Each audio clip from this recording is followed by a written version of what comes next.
Hello, this is Seema Kaneja, and today for the movie of the month, I was inspired to share this movie it's actually a documentary, and it's called Monk with a Camera. And it's a movie, I feel like, sometimes you choose a movie and sometimes a movie kind of finds you or chooses you. I feel like that's what happened because I was in the library for an altogether different objective to find a book, and I did not find that book. But as I was leaving, I just kind of happened to scan the DVD section, and this movie was there. And I'm really glad that I found it, and then I watched it. And I actually have watched it twice, and it's a beautiful tale, a true story of Nicholas Vreeland, or Nicky, and his journey from being raised in the West. He's the son of a diplomat. He's the grandson of Diana Vreeland, who was the editor of Vogue magazine. So, someone who's from a very affluent background, and his whole journey to become a Tibetan monk, and then eventually to be asked to be the head lama of a Tibetan monastery in India, selected by His Holiness the Dalai Lama. And just the stirrings within him when he's living in the West, and just questioning, and on a trip to India happens to go to a Tibetan monastery and learning to meditate, and just this universal desire in each human heart, I believe, to be a part of something bigger, to be a part of something that is not temporary but eternal. And he also has a passion for photography, and it's beautiful how that's weaved into the story.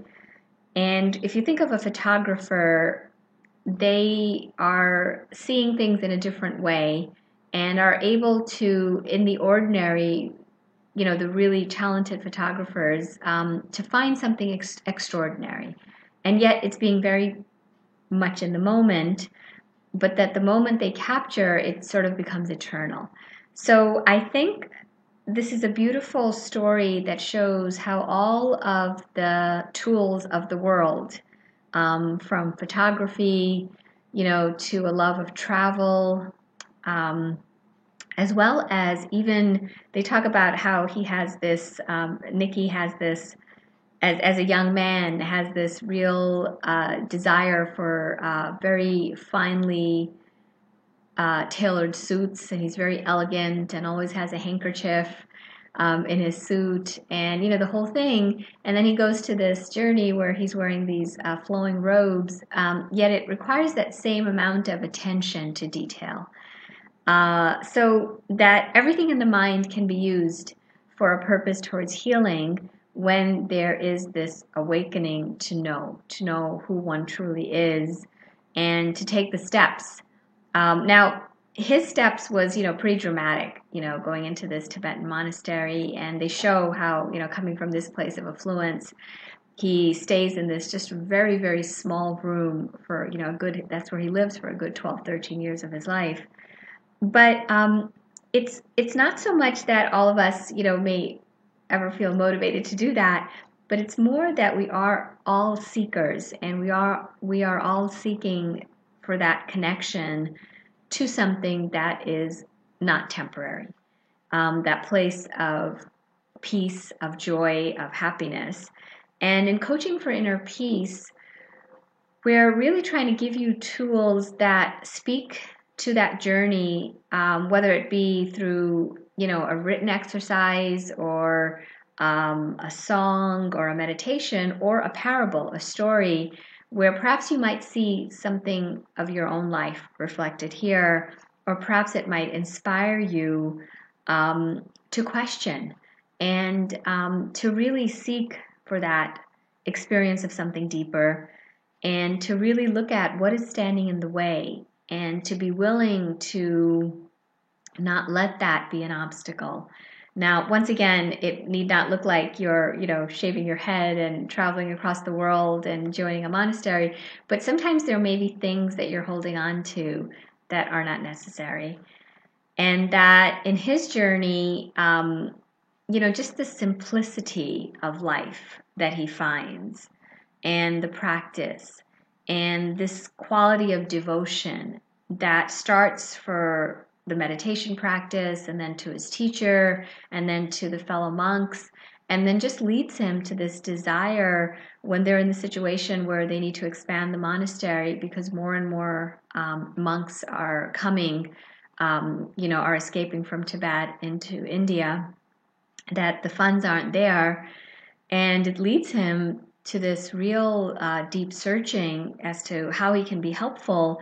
And he ends up on this journey where he sells his photographs, and his friends help him to create all these different places where the photographs are going to be shown, these different galleries throughout the world, from India to the United States and New York City to Europe and Italy, different places in Europe and so forth. But this beautiful, like a life that was just, this is who I am, into what is eternal and becoming more, and then being of service to others. And in that, experiencing that deep connection, that love, that peace. So I think it's a beautiful journey, and it's beautifully photographed because you get to see what life is like in the monastery, in a Tibetan Buddhist monastery. And there are several portions where His Holiness the Dalai Lama speaks. And, just the joyfulness that you experience that just seems to be so much a part, even though from, one perspective we could feel like, oh, there's sacrifice, there's loss of comfort, material comfort, there's loss of the ability to choose what I'm going to wear, coordinate my wardrobe, and now he just has to wear these robes and all of that.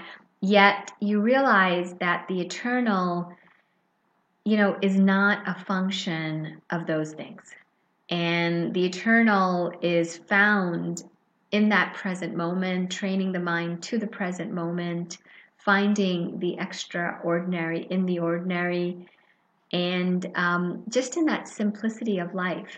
So it could be interesting to see our lives, and are we following that call? Is there a call that we may have towards something deeper, towards something more than just what the eyes can see and the ears can hear, but something that is much more fundamental?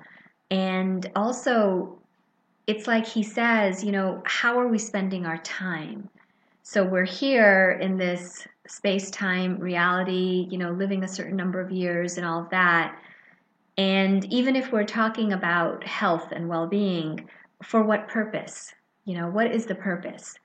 So if we can really wake up to this amazing purpose to know who we truly are, and again, it need not look like, becoming a monk, but just in our own journey, allowing the tools of the world to be used for that, then our experience at Coaching for Inner Peace is that the health, the well-being, all the other stuff falls into place.